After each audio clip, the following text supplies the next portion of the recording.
Hey everyone, Charles here. Welcome back to the channel. In this video, I'm looking at OSPF network types and area types. OSPF is found extensively throughout the enterprise track in Cisco. We see that in Encore, we see that even more in Anarsi, and of course we see it in CCIE as well. The network types are dependent on the layer 2 technology that we're using, such as Ethernet or maybe frame relay, while our OSPF area types are dependent on the physical location and the configuration of the routers in the topology. We'll look at both of these topics, and we'll look at the different LSAs that are in our network, depending on what type of OSPF area that we're using. Let's jump in and take a look. First, let's discuss our OSPF network types, starting with a point-to-point network. This is the default OSPF network type for point-to-point interfaces such as HDLC or frame relay. With this type of network, there is no need for a DR or BDR election because we only have a single adjacency. We have a default hello interval of 10 seconds and a default dead timer of 40 seconds. We also have a broadcast network type, and this will commonly be seen where we have multiple routers interconnected by a switch using a broadcast-capable medium, such as Ethernet.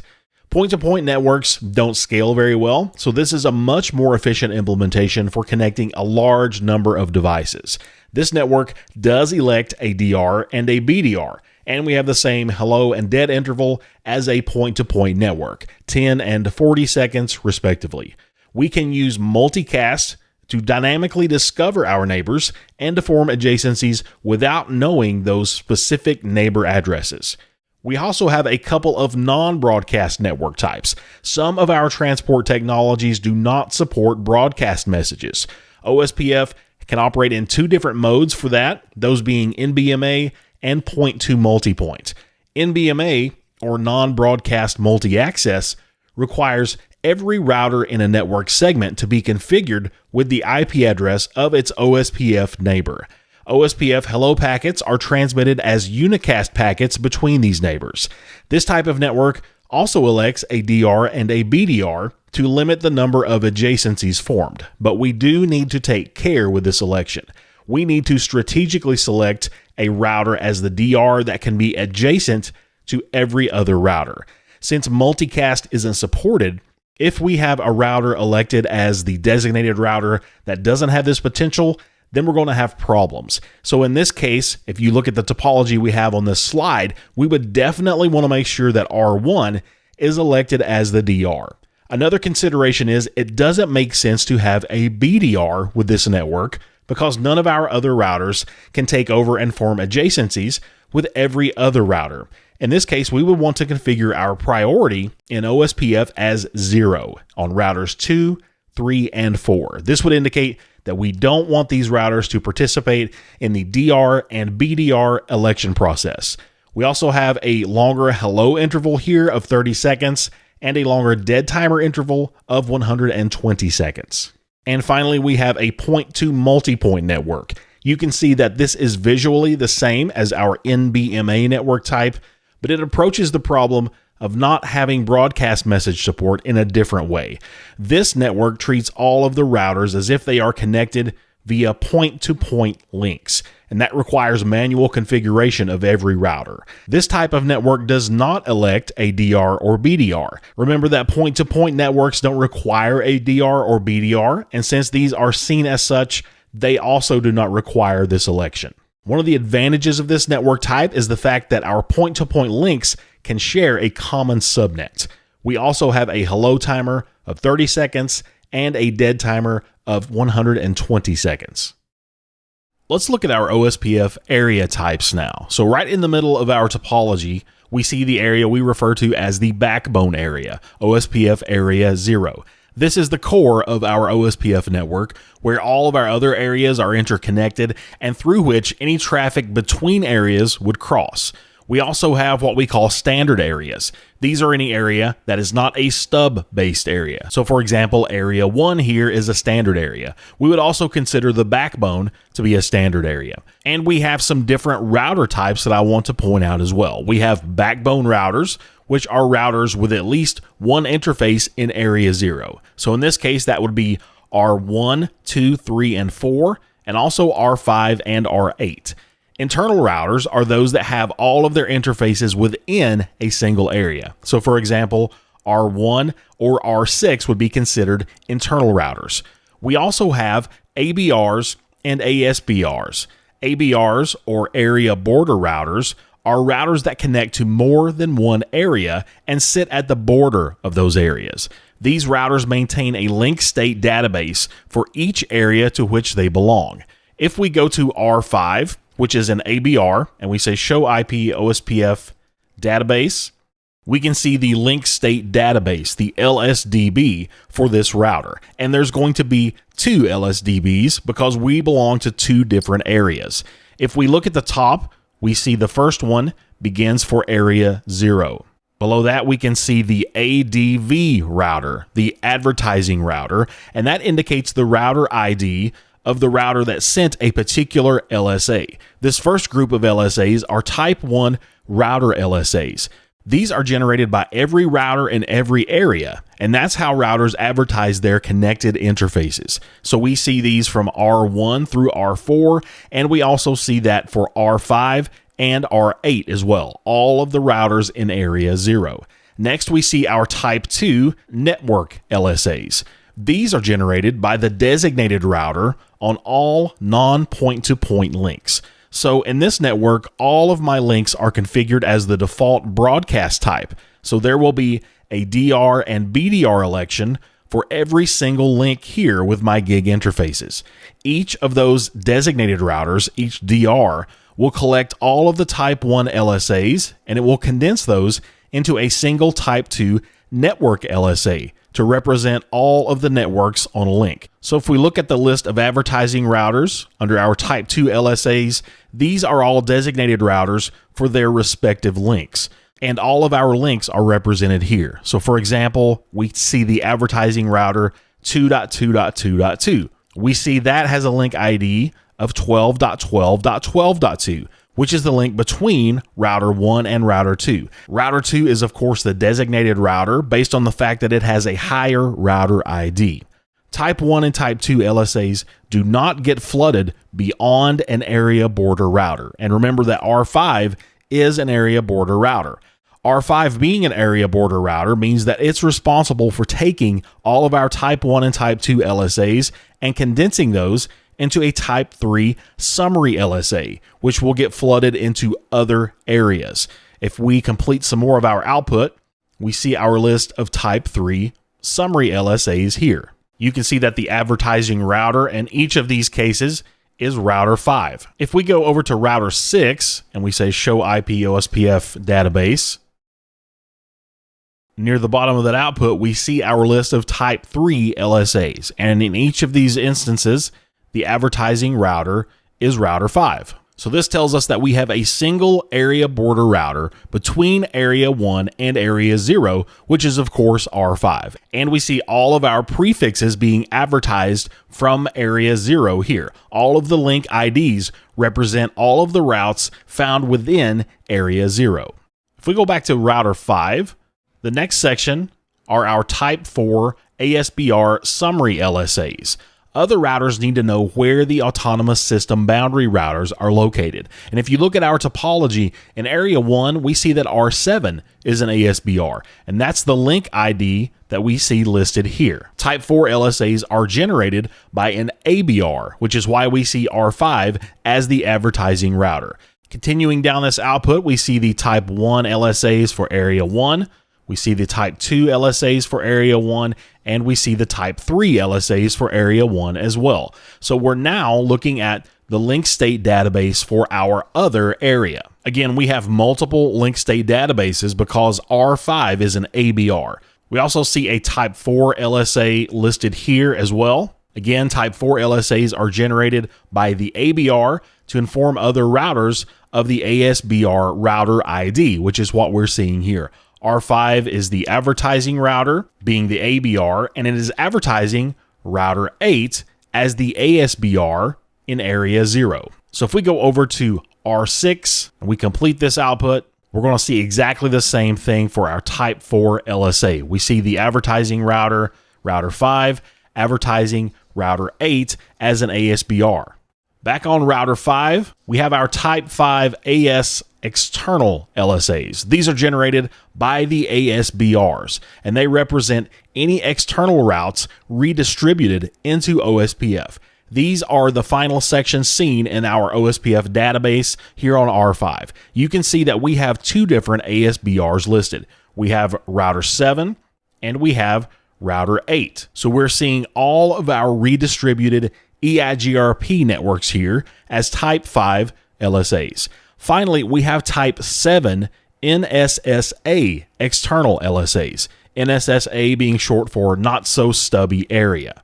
Type 5 LSAs are not allowed into stub areas, so Type 7 LSAs are a way that we can allow external information to pass through not so stubby areas. Before we look at that, let's explore configuring different OSPF stub areas. Let's first create Area 1 as a normal stub area in this network. And a stub area is an area that does not allow advertisements for external routes, and that's going to reduce the size of our database. This instead has a default summary route used to reach our external networks. So here on R5, let's go under router OSPF 1, and we create a stub area by saying area, followed by the area number, which is 1, and we just say stub. Now we need to also set this stub flag for all of our routers in the area. So let's go to R6 and we'll do the same thing, area 1 stub, and we want to do that on R7 as well.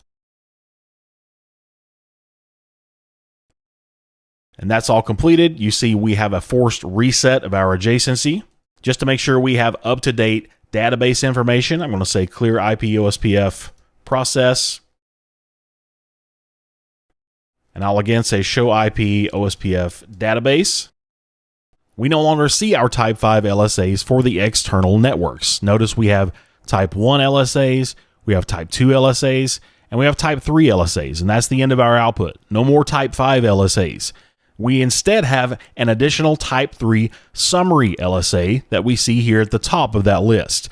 This has a default summary route of all zeros, exactly what we would expect to see. So we've shrank down the size of our link state database. We can do that even further by configuring what's called a totally stubby area. Totally stubby areas only allow Type 1 and Type 2 LSAs, as we see here, but instead of all of our Type 3 LSAs, it's only going to allow a single Type 3 default summary route. If we do that, we should see these summary LSAs change to only a single entry. So let's do that. Let's go back on router 5 and we'll say area 1 stub, and we want to append the keyword no-summary. Let's do the same thing on R6.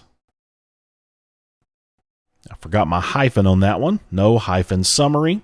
We'll do the same thing on router 7. Router OSPF 1, area 1 stub, no-summary. Clear IP OSPF process, just to clear out our database. So that's good. Let's say show IP OSPF database again. And this time we're going to see exactly what we would expect. We see only a single Type 3 summary LSA with our default summary route in place. We can also configure what's called not so stubby areas. This allows for the injection of external routes into a stub area. So you can see that off of R7, we have an EIGRP network which is being redistributed into OSPF. With our stub and totally stub areas, these LSAs were blocked, but we can allow these external routes in through a Type 7 LSA, known as an NSSA external LSA. So on R5, let's go ahead and remove our totally stubby configuration. No area 1 stub. Do that on R6 as well, and R7.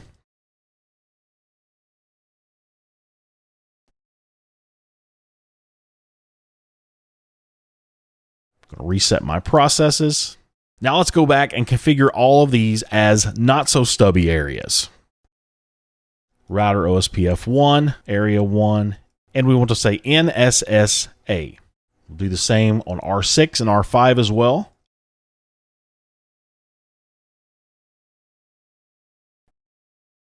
One more time, I'll clear those processes out. just to make sure we're seeing correct information in our database. Then I'll say show IP OSPF database. And we'll see that we now, at the end of this output, we now have type 7 LSAs. These were, of course, generated by router 7, which is also an ASBR. ASBRs will generate those type 7 LSAs in a not so stubby area. And these are translated into type 5 LSAs by an area border router. So if we go to R5, and we say show IP OSPF database, we'll see that we have type 7 LSAs at the end of this output. We see those listed here. We see our type 7 LSAs for our redistributed EIGRP networks. The 71.71.71.0 link is the link between router 7 and router 11.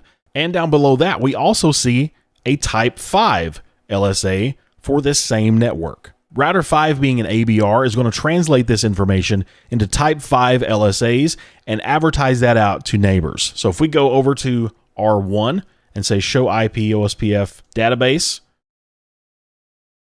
we're going to see the same link for the 71.71.71.0 network. We see that here, and the advertising router is R5, and we see this as a type 5 LSA because that ABR, router 5, has translated this for us. The last one to look at is a totally not so stubby area. These areas allow type 1, type 2, and type 7 LSAs, and they're going to allow a single type 3 LSA containing a default route to the ABR. So back on router 5, let's go under router OSPF 1, and let's say area 1 NSSA, and we again want to say no-summary at the end of that. We'll do the same on router 6, and we'll do that on router 7 as well. Router OSPF 1, area 1 NSSA, no-summary. Clear IP OSPF process just to make sure everything's good. And if we again say show IP OSPF database, we're going to see our type 1 LSAs at the top. We see those here. We also see our type 2 LSAs, and we see a single type 3 LSA with our default summary route, and we also see our type 7 LSAs from our redistributed EIGRP. You see I've changed the topology here with just a simple 3-router IPv6 network, and we have a couple of OSPF areas. There are 2 new LSA types that have been added for IP version 6 using OSPF version 3. Those are type 8 and type 9. So right in the middle on router 2, let's say show IPv6 OSPF neighbor, and we see our adjacencies with router 1 and router 3. So let's say show IPv6 OSPF database, and we're going to see our type 1 LSAs at the top, of course, as we would expect. We see our type 2 LSAs. Now, I do want to point out that our type 3 and type 4 LSAs have been renamed. We see our type 3 summary LSA here listed as an inter-area prefix LSA. We don't have type 4 LSAs in this small network, but those have also been renamed as well, and those are called inter-area router LSAs. So if we look at our type 3 summary LSAs that we see here, which are again renamed to inter-area prefix LSAs, we see one listed here for area 0 that we're advertising. And if we complete our output, we see one here for area 1 as well that we are also advertising. So we see one for each area, just as we're used to seeing with IP version 4. Just below that, we're going to see one of our new LSA types, which is the type 8 link LSA. Here we see that for area 1, we have 2 type 8 LSAs associated with the gig 0/0 interface. We would expect a total of 4 LSA type 8s, 2 in area 0 and 2 in area 1. We see our 2 for area 1 here. If we go back up, we're also going to see 2 of those listed for area 0. We see that we are advertising an LSA here from router 2, and we've received a type 8 LSA from router 3. Down in area 1, we'll see a similar story. We see ourselves advertising a type 8 and a type 8 received from router 1. The type 8 LSAs are not propagated throughout an area. They're only isolated to the segment between two routers. With IP version 4, our prefix information that is carried in type 1 and 2 LSAs, that information in IP version 6 is carried in the new LSA type 9s in the area. So for every network that's contained within a particular area, we will see an LSA type 9 for each of those.